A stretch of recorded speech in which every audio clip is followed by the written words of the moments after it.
አዲስ ቀን ስፖርታዊ መረጃዎች የሚቀርቡበት ሰዓት ላይ ደርሷል። የሀገር ውስጥና የባህር ማዶ ስፖርታዊ መረጃዎችን አሰባስቦ ደግሞ ነጻነት ጫን ያለው ስቱዲዮ ነው ያለው። ነጻነት ቀደም ሲል የተወሰኑ መረጃዎችን ጠቆምከን፣ አሁን ደግሞ በሰፊው ነው ከእጆች ላይ እየጠበቅን ያለው። አመሰግናለሁ። አዳምጥ በደንብ። ክቡራን ተመልካቾቻችን በድጋሚ እንዴት አደራችሁ እያልኩኝ ከአዲስ ቀን ወደ ስፖርት መረጃዎቻችን እናልፋለን። የኢትዮጵያ ፕሪሚየር ሊግ 24ኛ ሳምንት እናስቀድማለን። ትናንትና ተጀምሯል፣ ቀጥሎ ተከናውኗል። ኢትዮጵያ መድን ነጥብ የጣለበትን እንዲሁም ፋሲል ከነማ ደግሞ ቅዱስ ጊዮርጊስን ያሸነፉበትን መርሃ ግብሮች እናነሳለን። የሊጉ መሪ ኢትዮጵያ መድን ጨዋታውን ከወልዋሎ ዓዲግራት ዩኒቨርሲቲ ጋር በማከናወን አንዳቻ በሆነ ውጤት ነበረ ማጠናቀቅ የቻለው።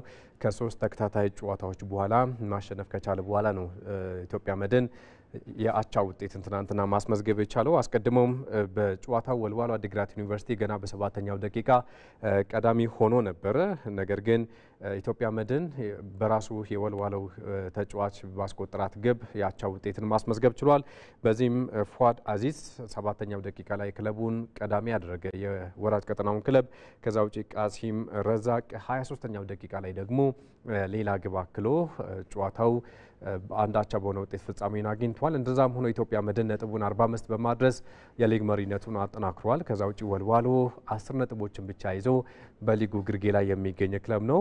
ነገር ግን ከሊጉ መሪ ጋር የአቻ ውጤትን ማግኘት ምናልባትም በቀጣይ በሚከናወኑ ጨዋታዎች በዚህ መልኩ የሚቀጥል ከሆነና ሙሉ 3 ነጥቦችን ይዞ ከሜዳ የሚወጣ ከሆነ በሊጉ የመትረፉን ጉዳይ ቀስ በቀስ እያረጋገጠ ይሄዳል ተብሎ ነው የሚጠበቀው። ወልዋሎ ትናንትና ያስመዘገበው ውጤትም ለክለቡ ትልቅ ነው። እንግዲህ በዚህ መልኩ 18ኛ ደረጃ ላይ ተቀምጧል። ሌላኛው ጨዋታ በፋሲል ከነማና በቅዱስ ጊዮርጊስ መካከል የተከናወነ የሳምንቱ ተጠባቂ ጨዋታ ነው። ቅዱስ ጊዮርጊስ ዳግም ማሸነፍ አልቻለም። ፋሲል ከነማ ደግሞ ተከታታይ ሶስተኛ ድሉን ነው ማስመዝገብ የቻለው። 2-1 በሆነ ውጤት አሸንፏል። አንጋፋው አጥቂ ጌታነህ ከበደ ሁለቱን የማሸነፊያ ግቦችን 34ኛውና 38ኛው ደቂቃ ላይ በአራት ደቂቃዎች ልዩነት ነው ለፋሲል ከነማ ማስቆጠር የቻለው። ለቅዱስ ጊዮርጊስ ደግሞ በጨዋታው አብርሃም ጌታቸው 52ኛው ደቂቃ ላይ ወደ ጨዋታ እንዲመለስ አስችሎት ነበረ ፈረሰኞቹን። ነገር ግን የ2-1 ሽንፈትን አስተናግዷል። በባለፉት 7 ጨዋታዎች ላይ ቅዱስ ጊዮርጊስ ማሸነፍ አልቻለም። በአራቱ ሽንፈትን አስተናግዷል። በሶስቱ ደግሞ የአቻ ውጤትን አስመዝግቧል። ያንን ተከትሎም ቀስ በቀስ ቅዱስ ጊዮርጊስ ከዋንጫ ተፎካካሪነቱ እየወጣ የሚገኝ ክለብ ነው።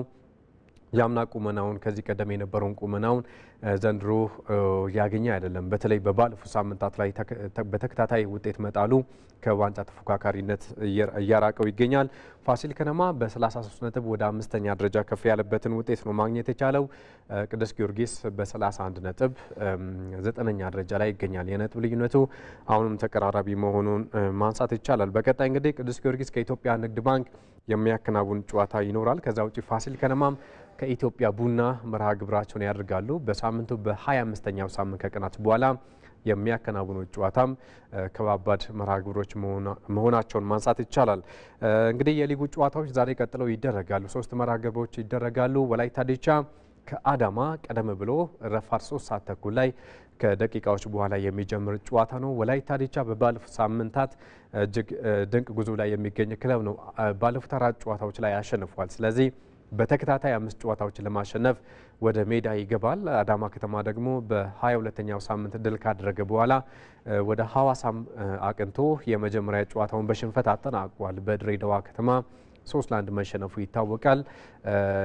ነገር ግን አሁን በሊጉ ለመቆየት ከወራጅ ቀጠናው ለመውጣት የሚያከናውን ጨዋታውን በ20 ነጥብ ክለቡ 16ኛ ደረጃ ላይ ይገኛል አዳማ ከተማ።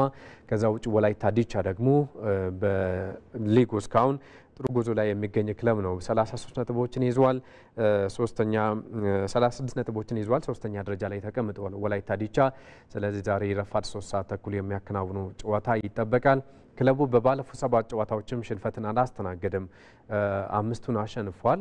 ከ6 5ቱን አሸንፏል። በአንዱ ብቻ ነው የአቻ ውጤትን ማስመዝገብ የቻለውና የወላይታ ዲቻ ጉዞ ምናልባትም በዋንጫ ተፎካካሪነቱ ውስጥ እንዲያካተው አድርጎታል በባለፉት ሳምንታትና ያንኑ ከሊጉ መሪ ኢትዮጵያ መድን ጋር ያለውን የነጥብ ልዩነት ወደ 9 ዝቅ ለማድረግ የሚያከናውን ጨዋታ ይሆናል ተብሎ ነው የሚጠበቀው።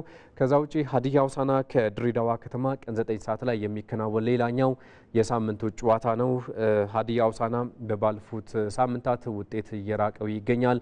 የዋንጫ ተፎካካሪ እንደነበር ይታወቃል። ሊግ መሪነቱንም በተመሳሳይ በሆነ ሰዓት ላይ ይህንን እድል ማግኘቱ ይታወቃል። ሀዲያ ሆሳዕና አሁን በ33 ነጥብ 6ኛ ደረጃ ላይ ይገኛል። የነጥብ ልዩነቱ ተቀራራቢ ነው። ስለዚህ ወደ ዋንጫ ፉክክሩ ለመመለስ የሚያከናውን ጨዋታ ይሆናል። ከበርካታ ሳምንታት በኋላም የመጀመሪያ 3 ነጥቡን ለማግኘት ይጥራል። ድሬዳዋ ከተማ ወደ አሸናፊነቱ ተመልሷል። ከ11 ጨዋታዎቹ በኋላ በሐዋሳ አዳማን ማሸነፉ ይታወቃል ከቀናት በፊት። ስለዚህ ይህንን ውጤት ይዞ ለመቀጠል እንግዲህ ከሀዲያ ሆሳዕና ጋር ትልቅ ጨዋታ ያደርጋል ዛሬ ቀን 9 ሰዓት ላይ። ክለቡ አሁን ላይ 13ኛ ደረጃ ላይ ይገኛል 25 ነጥቦችን ይዞ። ስለዚህ ከወራጅ ቀጠናው በደንብ ርቆ ለመገኘት ከሀዲያ ሆሳዕና ጨዋታውን ያደርጋል። በመጨረሻም ዛሬ የሚከናወነው ጨዋታ መቻል ከመቀለ ሰባ እንደርታ የሚያከናውኑት ጨዋታ ነው። መቻል በተጠበቀው ልክ ያልተገኘ ክለብ መሆኑ ይታወቃል። በበርካታ ጨዋታዎች ላይ ውጤት የጣለ ክለብ ነው። አሁን ላይ 10ኛ ደረጃ ላይ ይገኛል በ29 ነጥብ። ስለዚህ ዛሬ ድል አድርጎ በተወሰነ መልኩ በደረጃ ሰንጠረዡ ለውጥ ለማምጣት ከፍ ለማለት ጨዋታውን ያደርጋል። ለመቀለ ሰባ እንደርታ ደግሞ በ25 14ኛ ደረጃ ላይ ይገኛል። በተመሳሳይ የወራጅነት ስጋት ያለው ክለብ ነው መቀለ ሰባ እንደርታ። ስለዚህ እሱም ይህንን ስጋትነቱን ለመቅረፍ ጨዋታውን ያደርጋል ተብሎ ይጠበቃል።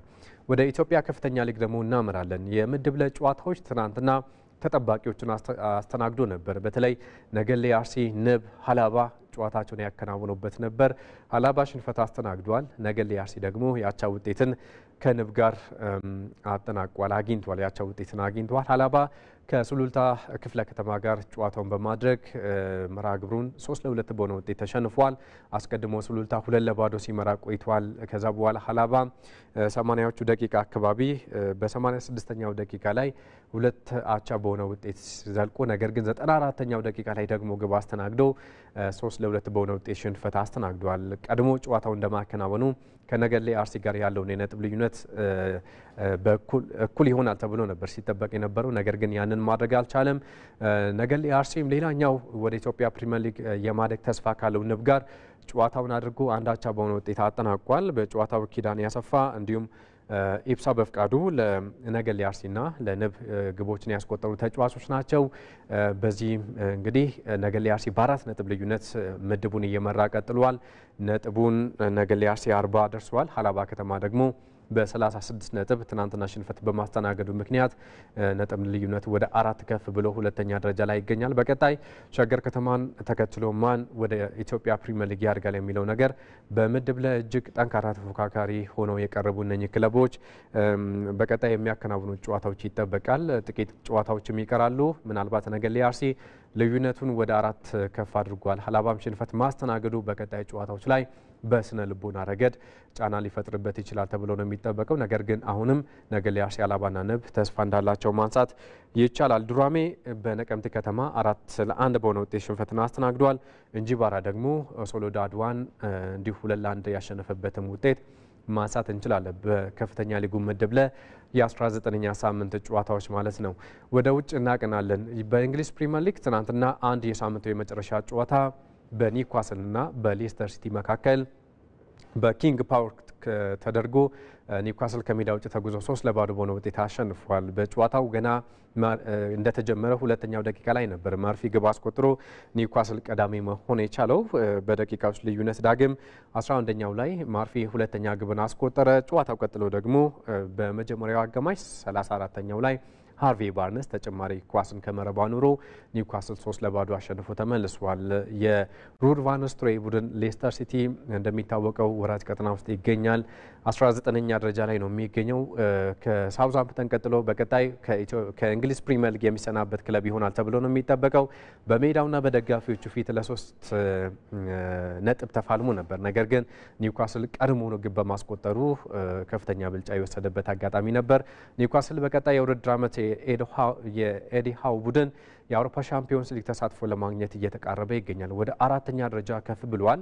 ከማንቸስተር ሲቲ በአንድ ነጥብ ከፍ ብሎ በ53 ነጥብ ያንን ተከትሎ በቀጣይ ጨዋታዎችን እያሸነፈ የሚዘልቅ ከሆነ በተለይ ተስተካካይ ጨዋታ አለው ያንን የሚረታ ከሆነ ደግሞ ወደ አራተኛ ደረጃ ከፍ ይላል ከቼልሲ በነጥብ ልዩነት ከፍ ብሎ ያንን ተከትሎም ትናንትና ያስመዘገበው ውጤት እጅግ ለኒውካስል ወሳኝነት እንደነበረው ማንሳት ይቻላል። ሩድ ቫን ኒስተልሮይ 8ኛ የሊግ ሽንፈቱን አስተናግዷል።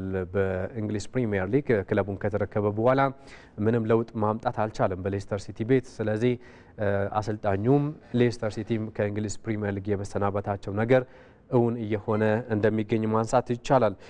እንዲሁም ትናንትና በጣሊያን አንድ የመጨረሻ የሳምንቱ ጨዋታ ተደርጎ ነበረ። ትልቅ ጨዋታ ነው።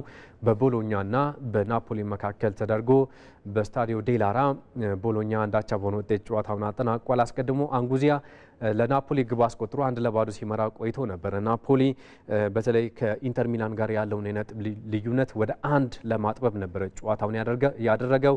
ነገር ግን ቦሎኛ በዶይ 64ኛ ደቂቃ ግብ የአቻነት ውጤትን አስመዝግቧል። ይህ ቦሎኛ እንደሚታወቀው በቲያጎ ሞታ ስር አምና እጅግ ድንቅ እንቅስቃሴን ሲያደርግ የነበረ ቡድን ነው። አጀማመሩ ጥሩ አልነበረም ዘንድሮ። አሁን ግን በተከታታይ ጨዋታዎችን እያሸነፈ ወደ አራተኛ ደረጃ ከፍ ብሎም ተቀምጧል። ከነ ዩቬንቱስ በተሻለ ቁመና ላይ የሚገኝ ክለብ ነው። ከአትላንታ ጋር ያለው የነጥብ ልዩነትም በጣም ተቀራራቢ ነው። ስለዚህ በቀጣይ የውድድር ዓመት የአውሮፓ ሻምፒዮንስ ሊግ ወይም የአውሮፓ መድረክ ተሳትፎን ለማግኘት እጅጉኑ እየተቃረበ የሚገኝ ነው። 57 ነጥቦች አሉት። አራተኛ አትላንታ 58 ነው ያለው። ስለዚህ የአንድ ነጥብ ልዩነት ነው ሶስተኛ ደረጃ ላይ ከሚገኘው። ዩቬንቱስ 56 ነጥቦችን ይዞ አምስተኛ ደረጃ ላይ የሚገኝ ክለብ ነው። ናፖሊ አንድ ነጥብ ልዩነት ያደርጋል ተብሎ ቢጠበቅም አሁን በ3 ነጥብ ልዩነት በ65 ነጥቦች ሁለተኛ ደረጃነቱን ያጠናከረበትን ውጤት አግኝቷል የኮንቴ ቡድን። ከዛ ውጪ በላሊጋ ትናንትና ሌጋኔስ ከኦሳሱና የሳምንቱን የመጨረሻ ጨዋታ አድርገዋል።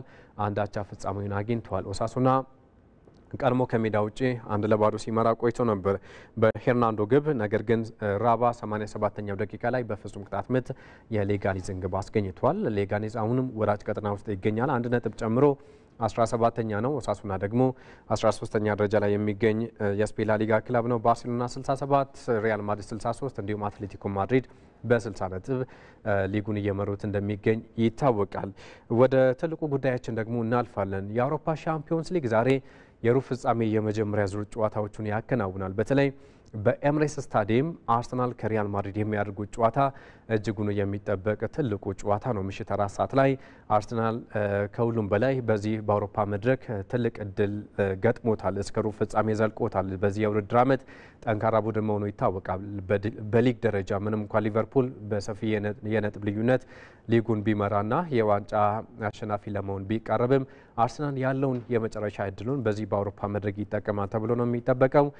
እዚህ የተገኘውት በእንደዚህ አይነት ትልቅ ጨዋታ ክለቡን ለመምራት ነው የሚል ሀሳቡን ሰጥቷል። ሚኬል አርቴታ ሪያል ማድሪድን ለማሸነፍ ስብስቡ 100% ተዘጋጅቷል፣ ይህንን የማድረግ አቅም አለው ሲልም ሀሳቡን ሰጥቷል። ቡካዮ ሳካ እንደሚታወቀው ከ101 ቀናት በኋላ ወደ ጨዋታ ተመልሷል። በፉላም ጨዋታ ተቀይሮ የመጀመሪያ ግቡን አስቆጥሯል በመጀመሪያ ጨዋታው። ከዛ ውጪ በኤቨርተን ነጥብ በጣሉበት ጨዋታ እንዲሁ ተቀይሮ ነበር ጨዋታውን ያደረገው። ዛሬ ግን በቋሚነት ሪያል ማድሪድን ይፋለማል። በዚህም በሙሉ ጤንነቱ ዝግጁ ስለመሆኑም ጭምር ቡካዮ ሳካ ሀሳቡን ሰጥቷል። አርሰናል በትልቅ ደረጃ ዋንጫዎችን የሚያሸንፍ ክለብ ነው። ይህንን ለማድረግ ይህንን ለመስጠት ደግሞ ተዘጋጅተናል ሲል ቡካዮ ሳካ እንዲሁ ሀሳቡን ሰጥቷል። በትልቅ ደረጃ በክለብ ደረጃም እንዲሁም ለራሱም ስኬታማ መሆን እንደሚፈልግም ነው ሀሳቡን የሰጠውና አሁን በጤንነቱም ከዛም ውጪ በአካልም ደረጃ ሙሉ በሙሉ ዝግጁ ስለመሆኑም በስነ ልቦናም ደረጃ ዝግጁ መሆኑን ሀሳቡን ሰጥተዋል። ቡካዮ ሳካና ሚኬል አርቴታ ይህንን ተናግረዋል። ካርሎ አንቸሎቲ ልምዳችንን እንጠቀማለን የሚል ሀሳባቸውን ሰጥተዋል። በእርግጥ አርሰናል ይህ ስብስብ ቡድኑ ሚኬል አርቴታው ያዋቀረው ቡድን እጅግ ከባድ ነው የሚል ሀሳባቸውን ሰጥተዋል። በወጥነት ባለፉት ዓመታት ላይ ጠንካራ የሆነ እንደ አርሰናል ያለ ክለብ የለም ሲሉም አንቸሎቲ ሀሳባቸውን ሰጥተዋል። ግን ሪያል ማድሪድ ልምድ ያለው ክለብ ነውና ያንን እንጠቀማለን የሚል ሀሳባቸው ነው በአጠቃላይ መስጠት የቻሉት። ኪሊያን ምባፔም በኤምሬትስ ተገኝተው ትናንትና ልምምዳቸውን አከናውነዋል። በዚህ ጨዋታ ላይ በሁለቱም ቡድኖች በኩል ወደ ሜዳ የማይገቡ ተጫዋቾች አሉ። ገብርኤል ማጋሌሽ እስከ ውድድር ዓመቱ መጨረሻ ከአርሰናል ውጪ መሆኑ ይታወቃል። ካላፊዮሪ ጉዳት ላይ ይገኛል። ካይ ሃቨርትዝ፣ ቶሚያሱ ታኬሮ ቶሚያሱን ጨምሮ ከዛ ውጪ ሌሎች ተጫዋቾችም በአርሰናል በኩል ወደ ሜዳ ላይ ገቡ ይችላሉ። ገብርኤል ኢየሱስ በውል የታወቁ ተጫዋቾች ናቸው። ዛሬ ጨዋታን አያከናውኑም። በማድሪድ በኩል በተመሳሳይ ቀድሞውኑ ጉዳት ላይ የሚገኙት ተጫዋቾች አሉ። ከዛ ውጭ ደግሞ ሴባዮስ፣ ፈርናንድ ሜንዲ ለዛሬ ጨዋታ መድረሳቸውም ጭምር አጠራጣሪ እንደሆነ መረጃዎች እየጠቆሙ ይገኛሉ። ከዛ ባሻገር በሪያል ማድሪድ በኩል ሌላኛው ተጫዋች በዚህ ጨዋታ ላይ የማይኖረው ቹዋሜኒ ነው። በቅጣት ምክንያት በሱ ምትክ ደግሞ ሉካ ሞድሪች አንጋፋው የመሃል ስፍራ ተጫዋች ቡድኑን ይመራል ተብሎ ነው የሚጠበቀው።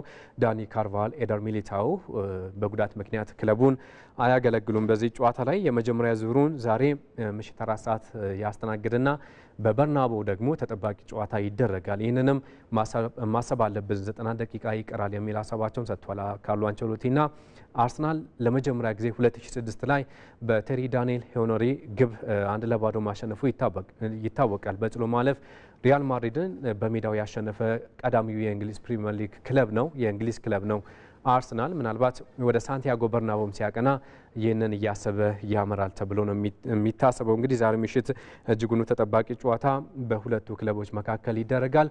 ማድሪድ በባለፉት 4 ዓመታት በተከታታይ በሩብ ፍጻሜው ከእንግሊዝ ክለቦች ጋር ተገናኝቷል። ከቼልሲ ጋር 2 ጊዜ፣ ከሊቨርፑልና ከማንቸስተር ሲቲ ጋር ደግሞ አንዳንድ ጊዜ። ነገር ግን በእንግሊዝ ክለቦች እስካሁን ከውድድሩ ውጪ መሆን አልቻለም። ዛሬ ለ5 ተከታታይ ጊዜ ከእንግሊዝ ክለብ ጋር በሩብ ፍጻሜው የሚገናኝ ይሆናል።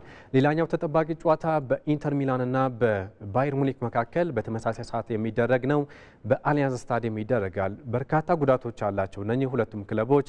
በኮምፓኒ በኩልም በጣም ወሳኝ ተጫዋቾች ጉዳት ላይ ይገኛሉ።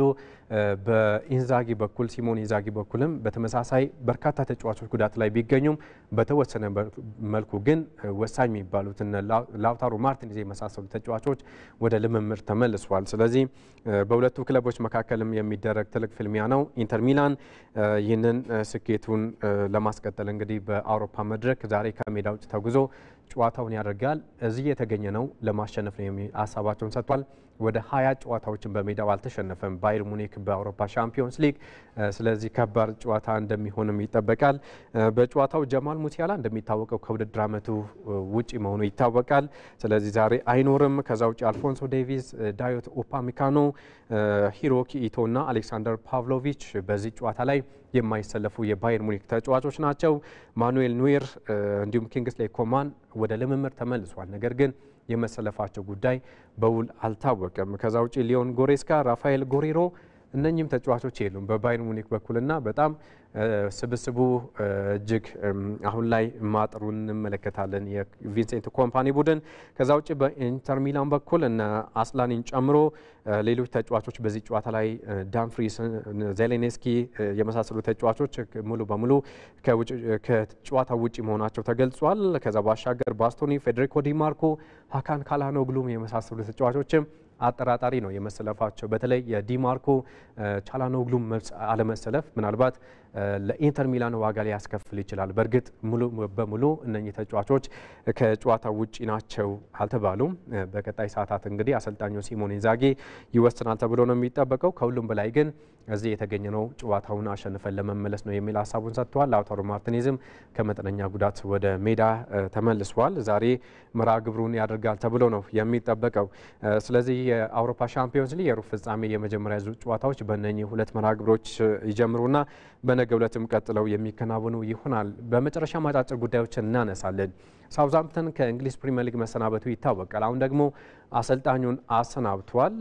ክሮኤሺያዊው አሰልጣኝ ጁሪች ከክለቡ ተሰናብቷል። ትናንትና ሳውዛምፕተን ይህንን አሳውቋል። እንግዲህ አስቀድሞ ከሻምፒዮንሺፑ ወደ ፕሪሚየር ሊጉ ያሳደገውን አሰልጣኝ አሰናብቶ ነበረ። እኚህን አሰልጣኝ ለ18 ወራት መቅጠር የቻለው ሩሰል ማርቲንን ካሰናበተ በኋላ ነገር ግን ለውጥ ማምጣት አልቻሉም። ክለቡም 3-1 በቶተናም ከተሸነፈ በኋላ በይፋ ከእንግሊዝ ፕሪሚየር ሊግ ተሰናብቷል። ያንን ተከትሎም እስካሁን ላደረጉልን ላገዙን ነገር ላደረጉት ጥረት ሁሉ እናመሰግናለን በሚል ሳውዛምፕተን አሰልጣኙን ስለ ማሰናበቱ እንዲሁም ከእሳቸው ጋር ሲሰሩ የነበሩትን የአሰልጣኝ አባላትን መሸኘታቸውን ጭምር ገልጿል። እንግዲህ ያልተሳካላቸውን ጊዜ ያሳለፉት ክሮኤሺያዊው አሰልጣኝ ጁሪችም ከሳውዛምፕተን ጋር ተለያይተዋል። ከዛ ውጪ ቫን ዳይክን እናነሳለን። ቫን ዳይክ በቀጣይ የውድድር ዓመት በሊቨርፑል ይቆያል ተብሎ ነው የሚጠበቀው። ተጫዋቹ አሁን ላይ ድርድር እያደረገ ይገኛል። የውስጥ ድርድሮች በሁለቱ አካላት መካከል እየተከናወኑ ይገኛሉ። ስለዚህ ቫን ዳይክ በቀጣይ ተጨማሪ ኮንትራት ይፈራረማል ተብሎ ይጠበቃል። ሞሳላ እንዲሁም ትሬንት አሌክሳንደር አርኖልድ ሊቨርፑልን ይለቃሉ ተብሎ ነው የሚጠበቀው። በእርግጥ የአርኖልድ አሁን ላይ ሙሉ በሙሉ ወደ ሪያል ማድሪድ የማቅናቱ ጉዳይ እየተረጋገጠ ይገኛል። ሞሳላ አልታወቀም፣ ወደ አረብ ሊግ ሊያቀና ይችላል። ቫን ዳይክ ግን አሁን ላይ ጥሩ ንግግር ላይ እንደሚገኙና ባይረጋገጥም ጥሩ ሂደት ላይ እንደሚገኙ አሳውቋል። በፉላም ሽንፈት ካስተናገዱ በኋላ ያነሳው ሀሳብ ነው። ስለዚህ ቫን ዳይክ ዳግም 2018 ላይ ከሳውዝሃምፕተን 75 ሚሊዮን ፓውንድ ከወጣበት በኋላ ክለቡን በትልቅ ደረጃ ያገለገለ ይቀጥላል ተብሎ ይጠበቃል። በሊጉ ሻምፒዮን ለመሆንም ተቃርቧል። እንግዲህ ቡድኑን እየመራ ዋንጫውን ከፍ ለማድረግም የተቃረበ ተጫዋች ነው።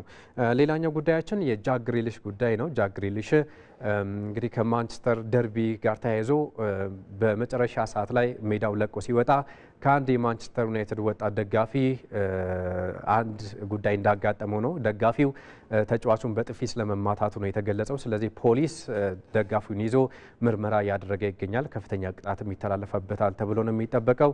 ነገር ግን ጃክ ግሪሊሽ በዚህ መልኩ ከሜዳ መውጣቱ ተገልጿል። ከአዲስ ቀን ስፖርት መረጃዎቻችን በዚሁ አበቁ። መልካም ቀን ይሆንላችሁ። አመሰግናለሁ። ወደ እናንተ ነጻነት እናመሰግናለን። መልካም ለሁላችን።